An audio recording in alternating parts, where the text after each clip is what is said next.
Moi j'ai assisté au atelier artisan de paix dans mon quotidien famille. C'était mené par David Souterrain, pour ceux qui le connaissent. Je veux juste parler des choses plus importantes qui m'ont frappée. Donc on a commencé par un verset qui dit « Heureux ceux qui procurent la paix, car ils seront appelés les fils et les filles de Dieu », Matthieu 5, 9. Du coup, David nous a encouragé de aussi regarder dans la Bible combien de fois la Bible parle de la paix et comment c'est important. Déjà, Jésus, il est le prince de la paix et comment c'est important d'être aussi nous-mêmes ceux qui amènent la paix dans notre famille, de restaurer la paix, qui cherchent vraiment la paix dans notre famille. Et pour ça, en fait, il nous a donné plusieurs, je pense que c'est 12 C. Donc c'est en fait vraiment moins mnémotechnique de se rappeler de ça. Du coup, je prépare un petit C. Et pour ceux qui demandent, oui, c'est une fourchette de la fondue qui tient. Donc mon premier C, c'est comme contexte. Donc en fait, David nous a dit que chaque famille est différente, chaque famille a différents contextes, mais ce qui est vraiment pour chaque famille de nous, en fait, qui s'y présente, en fait, il n'y a personne qui a que des chrétiens dans nos familles. Donc ça va être toujours un peu compliqué. On a toujours vraiment opportunité de témoigner. Donc ça, c'était C pour un contexte. Après, on a C comme Christ, bien sûr. La phrase qui m'a vraiment frappée, c'était Christ est un hôte invisible présent à chaque repas. Donc en fait, à chaque moment, à chaque instant.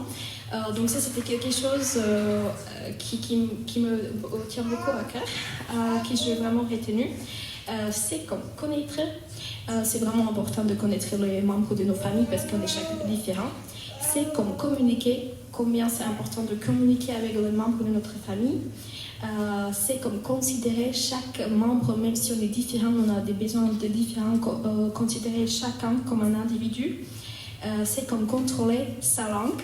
Et une phrase qui m'a vraiment frappée, c'est que la langue est dans l'endroit mouillé et elle risque de glisser. Donc ça, c'était très frappant, très parlant. Après, on a aussi, c'est comme calmer.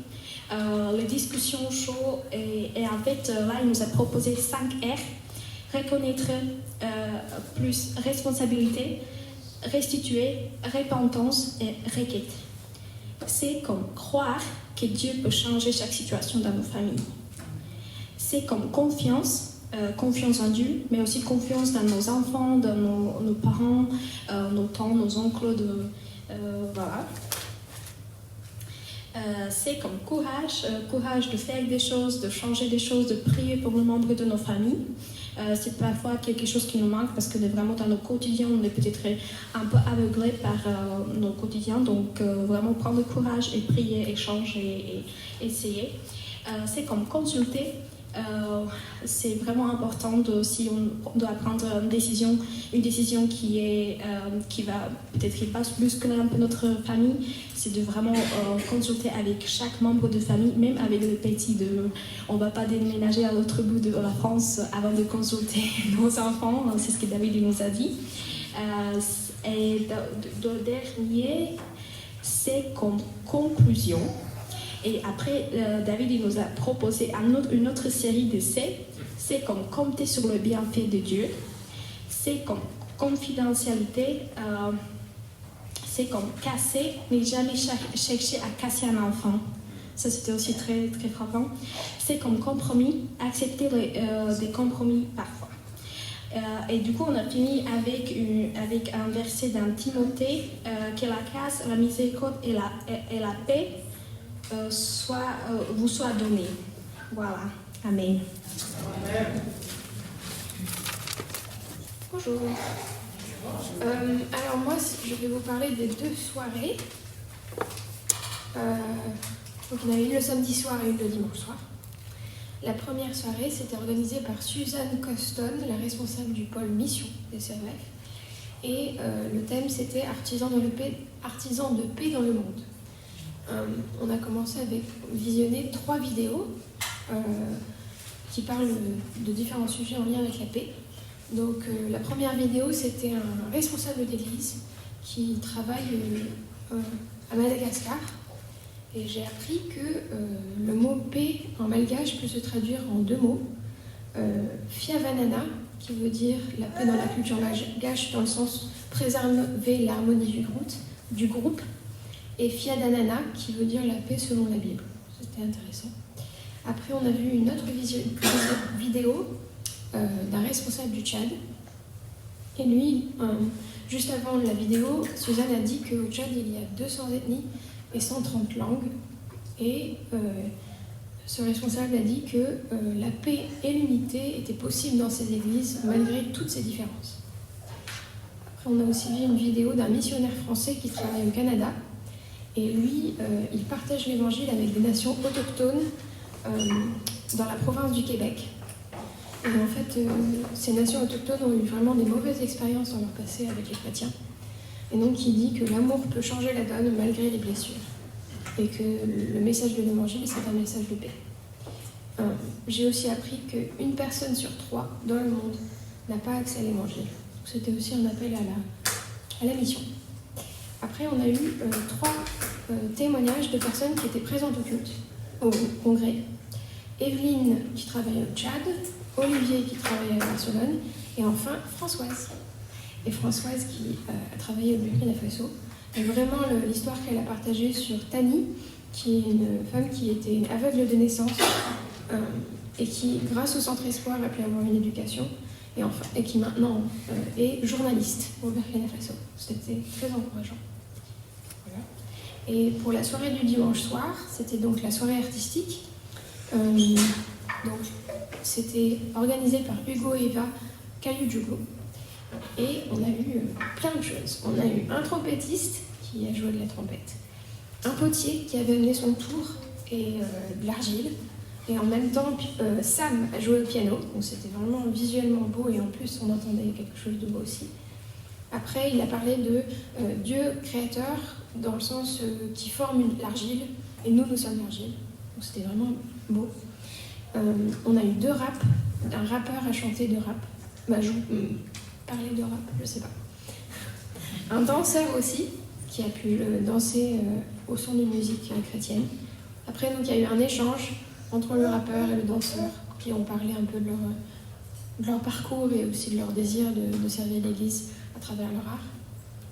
Après, on a vu une vidéo de 10 minutes, c'était un court documentaire sur l'exposition qui s'est passée à la place. Donc, c'était une rencontre récemment à Paris.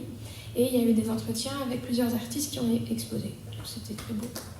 Et après, il y a eu un échange avec 3 artistes, donc Eva, Marissa Nomé et ma maman Sylvie. Et on a pu apprendre leur processus créatif et un peu leur historique aussi. Et enfin, on a fini avec 2 chansons de Pascal sur le thème de la paix. Et donc cette soirée était vraiment créative, elle était belle, elle était émouvante, elle était originale. Et ça m'a rappelé que nous sommes faits à l'image de Dieu, qui lui-même est créateur. Et donc notre créativité est fondée sur notre identité. Et en général, le congrès a vraiment été un moment encourageant et inspirant. J'ai appris beaucoup de choses grâce aux conférences, aux soirées, aux ateliers. Et aussi, comme papa a dit, il y a eu énormément d'opportunités pour échanger avec d'autres personnes qui étaient présentes lors du congrès. Voilà.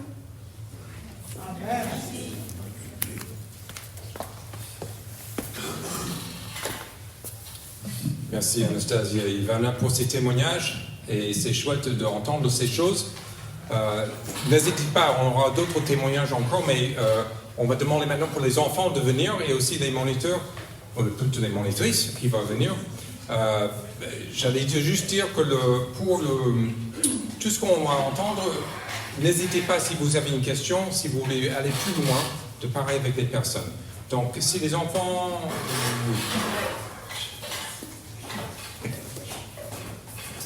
Voilà.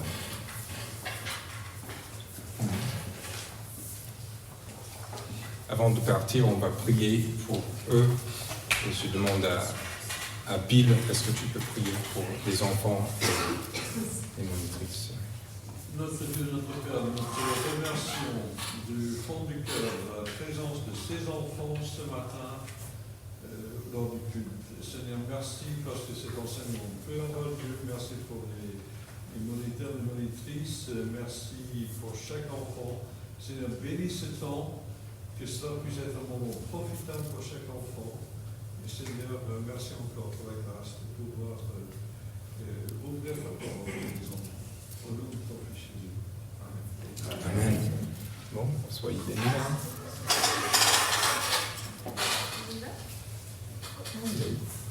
Magnifique. Voilà, donc on va maintenant pour la suite, ça va poursuivre avec 3 témoignages qui va permettre encore de prendre les choses, et le dernier sera plutôt Joseph qui va nous résumer le contenu des messages, et après on va prendre le repas du Seigneur ensemble, et à ce moment-là on aura un temps de prière libre, juste pour ceux qui attendent un temps de prière libre, on aura ça au moment de la scène. Donc d'abord, parce qu'elle est très discrète, elle veut rester là où elle est, elle ne veut pas arriver avec sa voix. Donc Françoise, elle va venir. Ah, vous savez, là, on a, comme vous avez compris, il y a plusieurs personnes qui sont très discrètes dans l'Église, qui ont des ministères qui rayonnent, et on est reconnaissant pour Françoise, et elle va nous donner un petit témoignage de son expérience. Oui, c'est ça. Quand je vois comment Ivana et tout le monde a préparé, moi pas du tout. Et c'est vrai qu'au congrès, je me suis inscrite parce qu'on m'a tirée au congrès. Notamment Bill et Elsa ont dit il faut que tu viennes, il faut que tu viennes, il faut que tu viennes. Et moi je ne voulais pas venir parce que j'aime pas trop la foule. Mais je ne regrette pas d'être venue. Et ça valait le coup de voir tous ces frères et sœurs en Christ. Qu'on n'est pas seul dans ce monde. Et quand on chantait tous ensemble, moi j'ai beaucoup aimé les temps de chant. Et je me suis dit, c'est un avant-goût du ciel. Voilà. Alors, ce qui m'a intéressée aussi dans ce congrès, c'est que j'ai revu des personnes que je n'avais pas vues depuis des années. Et c'était intéressant de les saluer, de partager avec eux. Et aussi, j'ai même été invitée en Corse pour une réunion. Bon, je ne sais pas quand j'irai, mais en tout cas, voilà. Donc c'était un temps mis à part pour le Seigneur, et aussi de réfléchir sur le reste. Et c'est vrai, artisan de paix, c'est ce qu'on est, ce qu'on doit être chaque jour dans notre vie. Le dernier chant qu'on a chanté, je crois c'était la fin, je crois c'était jusqu'au bout, c'est ça. Et ça m'a encouragée aussi, qu'il faut continuer, il faut persévérer, même si on est fatigué et tout, d'aller jusqu'au bout pour le Seigneur, jusqu'à la fin de nos jours, et ça m'a fait du bien. Voilà, donc c'était juste ça que j'avais à partager. C'est super. Pour ceux qui ont pris la parole sur l'estrade de suite, c'est pas mal. On va faire ça juste enchaîner Sam, Bill, puis Joseph. Je ne vais pas présenter plus que ça. Et je vous remercie pour ce que vous avez apporté.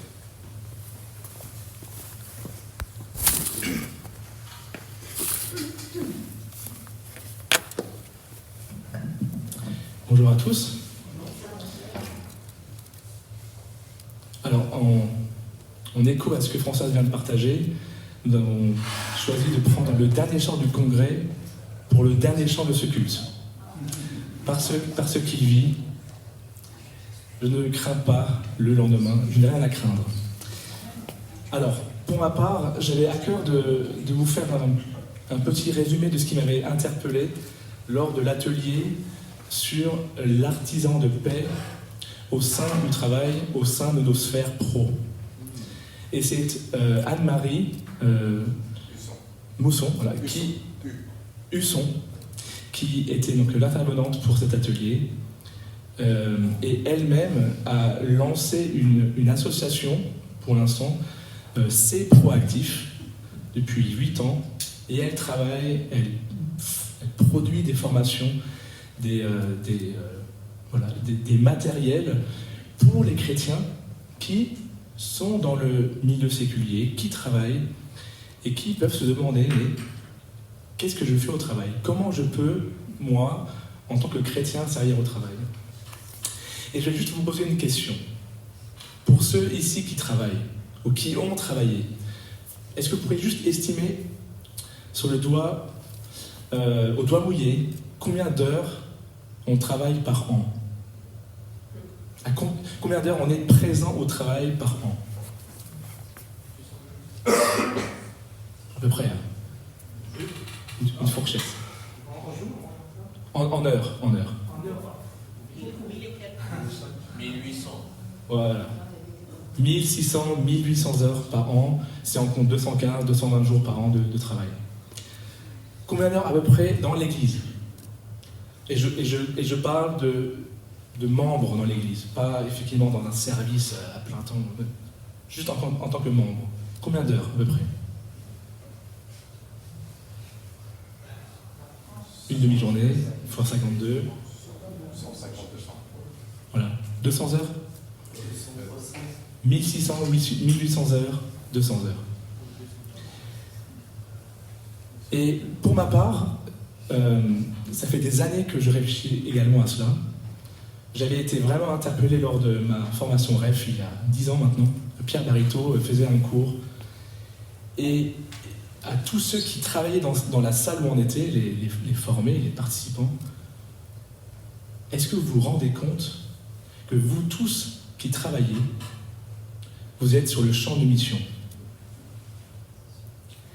Et moi à l'époque, et donc ça m'a encore confirmé donc, toute cette chose-là donc, durant cet atelier, je considérais que mon service était dans l'Église, que mon service pour le Seigneur était uniquement possible dans le cadre de l'Église, ou de service spirituel, ou de chorale, et qu'au travail, je ramenais de l'argent à la maison, et c'était tout. Et Anne-Marie, elle a vraiment insisté au début dans son introduction, sachez que vous tous qui travaillez, qui êtes dans le séculier, vous avez été appelés par Dieu pour un but précis. Vous avez un ministère dans le travail. Et ça, pour moi, ça change tout. Quand on sait que le Seigneur nous a appelés non pas à être tous ici à plein temps pour l'Église, pour le service spirituel au sein de l'Église, et qu'on a reçu un appel et un ministère également dans le monde, dans le travail, ça change tout, non? Ça change notre rapport au travail, ça change notre rapport également à nos collègues et à nos patrons, et comment est-ce qu'on va se comporter, comment on va s'intégrer, s'impliquer dans nos travails. Et j'aimerais juste lire un verset qu'on a chanté tout à l'heure, Jérémie 29, verset 7. « Recherchez le bien de la ville où je vous ai mené en captivité et priez l'Éternel en sa faveur, parce que votre bonheur dépend du sien. » Recherchez le bien de la ville. Recherchons le bien là où nous sommes, là où Dieu nous a appelés au travail, mais également dans l'Église, dans toutes nos sphères de vie, mais là en particulier au travail. Artisans de paix dans notre travail. Anne-Marie nous a donné quelques questions, quelques réflexions autour de la manière dont on va réagir, comment est-ce que nos émotions peuvent nous faire réagir de différentes manières au travail, surtout en face d'injustice. D'injustice externe autour de nous, d'injustice qui nous vise nous. Comment pouvons-nous réagir? Il y avait 3 F, 3 réactions normales: se figer, foncer, et la 3e, fuir. Se figer, fuir ou foncer. Foncer, c'est-à-dire on rentre dedans. Figer, on dit rien, on prend sur nous et un jour ça explose. Fuir, on fuit le débat et on met tout sous le tapis. Et une réponse à cela, en tant que chrétien, comme artisan de paix, c'est de stopper. Quand on est face à une injustice, nos émotions vont réagir de différentes manières, et là on ne pêche pas, hein. Nos émotions, elles sont là. C'est pas quand nos émotions sont là que l'on pêche, c'est la suite, c'est la réaction qui va suivre aux émotions. Arrêtez-vous. Et j'aimerais juste prendre un verset pour conclure dans Psaume 4, verset 5. Tremblez et ne péchez point. Parlez en vos cœurs sur votre couche, puis taisez-vous. Alors d'autres versions peuvent dire, si vous vous mettez en colère, ne péchez point. Donc si nos émotions sont en vrac, ok, soit, mais ne péchez point, passez du temps à réfléchir et à vous taire. Et moi, ça me parle beaucoup. Je suis plutôt dans le foncé, souvent. Je réagis avant de réfléchir et de me poser, de prier. Et qu'en est-il de cette injustice? Est-ce que c'est réellement une injustice ou est-ce que c'est moi qui l'ai mal compris, mal interprété? Donc, c'est vraiment un encourageant pour nous tous, ici aussi, qui travaillons, qui sommes confrontés à toutes sortes de défis au travail. Mais sachons une chose, Dieu nous a appelés là-bas, dans nos travails, dans nos entreprises, pour un ministère. Amen. Amen.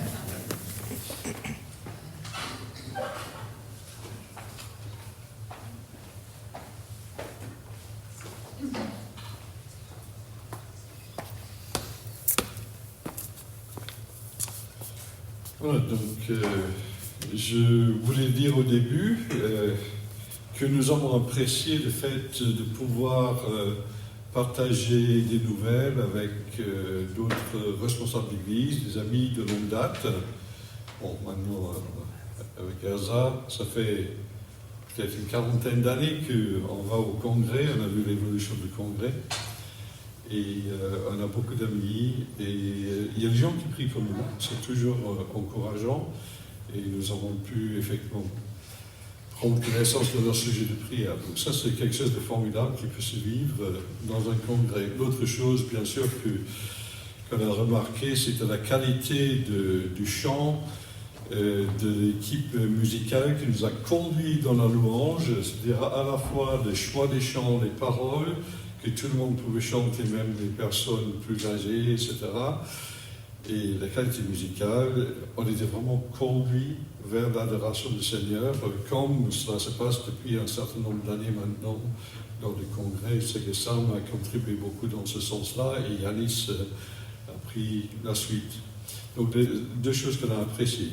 Maintenant, je voulais dire juste deux petits mots concernant l'atelier de Jean-Marc Pillou sur le sujet de bon et mauvais usage de la langue. Alors, nous étions déjà préparés dans le sens que Narcisse a fait un très beau message il y a quelques dimanches sur Jacques chapitre 3. Donc, on avait même étudié Jacques chapitre 3 dans la réunion Zoom la semaine après. Et donc, je me suis dit, bon, peut-être que on va dire les mêmes choses que ce qu'on a déjà étudié, c'est qui était en partie vrai. Mais il y avait deux aspects. Un aspect qui m'a interpellé, Jean-Marc a évoqué Matthieu chapitre 18. Si ton frère a péché contre toi, va et reprends-le seul à seul. Je trouvais là c'est un défi. Je voulais juste acheter un livre sur les relations toxiques, et on dit que quand des relations sont toxiques, parfois la meilleure chose à faire c'est de fuir. Et là, c'est un peu, prends ça dans les dents. Si ton frère a péché contre toi, va et reprends-le seul à seul. Moi, je trouve ça c'est un challenge, un défi pour nous tous. Il y avait un autre aspect dans cet atelier, c'est l'importance de tenir sa langue. Si les personnes partagent des secrets, et c'est surtout pour les responsables d'église, parce qu'il y a un devoir de confidentialité et de réserve, effectivement, c'est très important de demander, si on doit partager ce que la personne a partagé avec nous, avec d'autres personnes, il faut demander l'autorisation. Voilà. C'est un petit conseil. Maintenant, je veux parler principalement d'un autre atelier de David Sutherland, pas le même que Ivan a évoqué, qui était plutôt orienté vers des responsables dans le sens large, hein, ça peut être des membres du conseil, ça peut être des responsables d'activité, et quelques conseils, et David il glane ses idées un peu... il aime bien le football et donc il a parlé de Sir Alex Ferguson, qui était l'entraîneur de Manchester United, et il aime bien Churchill aussi. Donc il pioche dans la sagesse humaine, mais pour trouver des choses qui sont vraies de point de vue biblique. Alors le premier point qu'il a évoqué, c'était l'importance d'écouter. Et effectivement, dans Jacques 1, le verset 19 à 25, que chacun d'entre nous soit prompt à écouter, lent à parler, lent à la colère. Donc, écouter les autres. Parler est un besoin, écouter est un art. Apparemment, c'est Goethe qui aurait dit ça. Premier point. Deuxième point, l'importance de la discipline et du travail. L'importance de maîtriser son téléphone, de prendre le temps pour lire la parole de Dieu. Et David a dit, l'homme ordinaire est exigeant avec les autres, l'homme extraordinaire est exigeant avec lui-même. Je n'ai pas noté qui il citait. Troisième point, David nous recommande d'éviter des distractions. Savoir dire non. Si on ne sait pas dire non, on ne peut pas se concentrer sur d'autres tâches. Quatrième point, croire et agir. Churchill aurait dit, un pessimiste voit une difficulté dans chaque opportunité, un optimiste voit une opportunité dans chaque difficulté. Je relis, un pessimiste voit une difficulté dans chaque opportunité, un optimiste voit une opportunité dans chaque difficulté. Quatrième point, organiser et préparer. Si on ne s'organise pas par avance pour faire des choses, on perd du temps et on perd de la crédibilité. Cinquième point de David, avoir un œil sur l'avenir. Et ça veut dire il dit pipeline et avenir, pipeline, je sais pas. C'est-à-dire, il faut avoir, je pense, dans une église, des choses dans les tuyaux en prévision de l'avenir. Il ne faut pas seulement être en train d'agir pour aujourd'hui, mais cela veut dire discerner des personnes qui ont du potentiel dans l'Église, de pouvoir confier des tâches, préparer ces personnes à travers les tâches qu'ils font aujourd'hui pour être de futurs responsables de l'Église. Il faut discerner ce potentiel et confier des tâches. Sixième point, persévérer et s'accrocher, et ça rejoint ce que François a dit jusqu'au bout. Il dit le seul moment où on baisse les bras est quand on est mort. Bon, ça me fait rêve, mais bon. Dans 1 Timothée, Timothée est encouragé à endurer des souffrances. Et David cite un autre proverbe, je crois que c'est chinois, qui dit si on tombe 7 fois, on se met debout 8 fois. Il ne faut pas partir découragé et il faut persévérer. Si le Seigneur n'a pas montré un autre chemin et qu'il faut faire autrement, et quitter sa tâche pour faire autre chose, si le Seigneur n'a pas montré de manière claire, on persévère. Septième point, communiquer et déléguer. Donc il faut penser à communiquer bien avec les personnes autour de nous et confier des tâches. Et bien choisir le moment et la méthode pour communiquer et pour déléguer. Huitième point, partager ses connaissances, promouvoir les compétences en respectant la confidence. Alors effectivement, je pense que... Oui, ok, je laisse ça comme ça et je n'ai pas plus de commentaires. Dernier point, moi et autrui. Communiquer avec l'autre pour connaître, pour comprendre et pour permettre qu'il puisse se confier, enfin qu'on puisse se confier entre nous. Et là, c'est assez important. Si on ne communique pas avec la personne en face, on ne peut pas savoir réellement son contexte.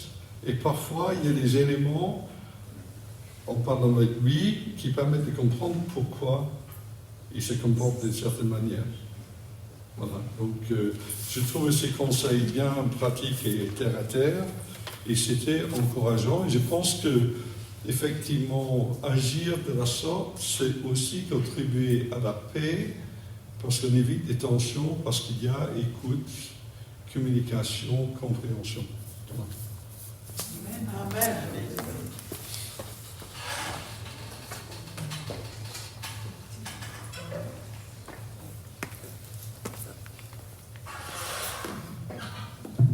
Bonjour tout le monde. Alors, bonjour à ceux que j'ai pas rencontrés déjà. Je vais retrouver mes petites notes. Voilà. Donc moi je vais vous parler des prédications qu'a fait l'orateur de ce week-end. Donc c'était Thomas Pouette, un pasteur baptiste. Et donc bon, c'était sur le thème général de la paix. Et donc tout d'abord il a dit la paix, oui, mais quel genre de paix? Et il a montré que par exemple pendant l'Empire romain il y avait la paix romaine. Mais en fait ils avaient rendu leur territoire pacifique, mais par la domination, par l'oppression globalement. Donc c'était pas une paix vraiment qu'on pourrait trouver bonne aujourd'hui, enfin qui n'est pas bonne en soi même. Et donc il a demandé qu'est-ce qui fonde notre paix au milieu de nous. Et comme vous le savez, c'est Jésus-Christ qui nous donne la paix. Et donc il a replacé la paix en fait dans un peu toute l'histoire biblique. Donc il a montré que au début, à la création du monde, on était en paix avec Dieu, Adam et Ève étaient en paix entre eux et en paix aussi avec la création. Mais ensuite l'être humain pêche et détruit cette paix qui était là. Puis ensuite dans toute l'histoire de l'ancienne alliance, il y a la loi de Moïse, Abraham, etc., où les hommes essayent de restaurer la paix, mais ils n'y arrivent pas, puisque à chaque fois les hommes bafouent l'alliance faite avec Dieu. Puis ensuite Jésus vient, et Jésus vient aussi pour nous réconcilier avec lui, avec Dieu et avec nos prochains. Et ça c'est important. Donc il crée l'Église, la 5e partie, et donc quand nous sommes régénérés, nous sommes incorporés à l'Église, et c'est un endroit où Dieu travaille pour pacifier nos relations, mais il faut se rappeler que tout n'est pas encore réglé et qu'il y a encore il peut y encore y avoir des conflits au sein de l'Église. Et le moment où il n'y aura plus de conflits, où on sera entièrement en paix, ce sera la nouvelle création, où Dieu va renouveler le monde et où plus rien ne viendra entraver la paix de Dieu, la paix entre nous, la paix avec Dieu et la paix avec la création. Voilà. Donc là, tout d'abord, il a trouvé 2 applications. Donc déjà un rapport apaisé entre ce que dit la Bible et ce que dit la science. Bon, après c'est un exemple, mais il y a d'autres applications qui auraient pu être dites, puisque la Bible et la science sont 2 vérités créées par Dieu, donc elles n'ont pas à être opposées normalement. Et aussi, il a rappelé que le racisme est impensable dans l'Église, puisque ça contredit le grand récit du salut et le fait que l'être humain est créé à l'image de Dieu. Et donc quand il a dit que le racisme n'a pas sa place, il a aussi dit que c'était important d'aller vers les personnes d'autres cultures et pas seulement de dire moi je suis pas raciste. Voilà. Donc deuxième partie qui s'appelait heureux les responsables motivés par la paix. Donc là plutôt sur les responsables d'église. Et donc il disait que les responsables ont un peu un rôle de metteurs en scène, c'est-à-dire qu'ils donnent les rôles à chacun dans l'Église et ils doivent discerner quelles improvisations sont fidèles à la Bible et lesquelles ne le sont pas. Et il nous a aussi dit de faire attention entre ne pas être vraiment dans ce qu'il appelle une orthodoxie sèche, c'est-à-dire d'être vraiment légaliste, de vraiment appliquer littéralement la Bible sans aucun discernement, et en même temps ne pas être non plus dans ce qu'il appelle un libéralisme permissif, c'est-à-dire se dire de toute façon on est sauvé, donc ça va, on est bien, on est en paix, tout va bien. Bon, je résume. Voilà, il a dit aussi que oui, il faut distinguer entre ce qui est essentiel et ce qui est secondaire. Et donc pour résumer, il a dit que dans l'essentiel, il faut avoir l'unité entre les membres d'église sur toutes les doctrines essentielles. Dans les choses secondaires, la liberté, on est libre. Pour ce qui est secondaire, on peut croire un peu ce qu'on veut. Et en toute chose, la charité, l'amour. Voilà. Ensuite, il a dit que être un responsable dans la paix, dans la paix nécessite d'être sur un chemin de transformation personnelle, que les responsables doivent être émotionnellement sains. Sains dans le sens ne pas avoir de problèmes importants mental ou ce genre de choses. Il a dit que les confessions de foi délimitent un peu la différence entre ce qui est essentiel et ce qui est secondaire dans nos croyances. Et donc, comme on l'a dit, oui, ce qui est essentiel, donc ce que tout le monde doit croire, et ce qui est secondaire, donc les points où on peut être en désaccord sans devoir se rejeter. Voilà.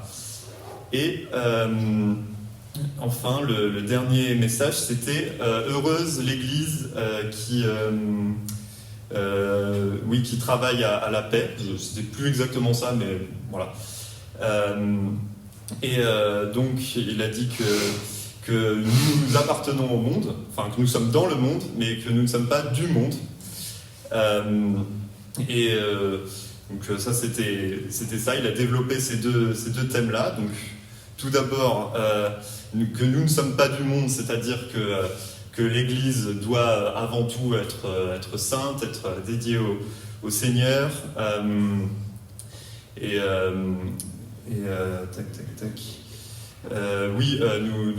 L'Église vit d'abord pour elle-même, pour ses membres et pour glorifier Dieu. Mais en même temps, on est appelé à être sel et lumière dans le monde. Nous sommes envoyés pour proclamer sa parole dans le monde. Et que donc notre présence dans le monde est seconde, mais elle est quand même fondamentale, importante. Donc dans ce thème-là, il a parlé de 2 écueils à éviter. D'un côté, il y en a qui disent oui, on ne fait pas de politique, on se contente de sauver les âmes, mais l'existence de l'Église a quand même un impact sur la politique. Et d'un autre côté, éviter l'écueil militant, où nous voulons à tout prix imposer au monde notre notion de la justice et de la paix, et où on veut faire croire à tout le monde la justice et la paix sans qu'ils croient en Dieu. Alors que c'est quand même le plus important de croire en Dieu avant de croire en la justice, la paix. Il a rappelé, comme on a lu tout à l'heure, Jérémie 29,7, de rechercher la paix dans la ville, car notre paix dépendra de la sienne, je paraphrase. Et voilà, il a terminé sur la place que nous donnons dans nos cultes pour prier pour le monde. Il a dit que ça se faisait pas très souvent dans les églises évangéliques de prier pour le monde, mais il a dit que c'était important. Voilà. Merci.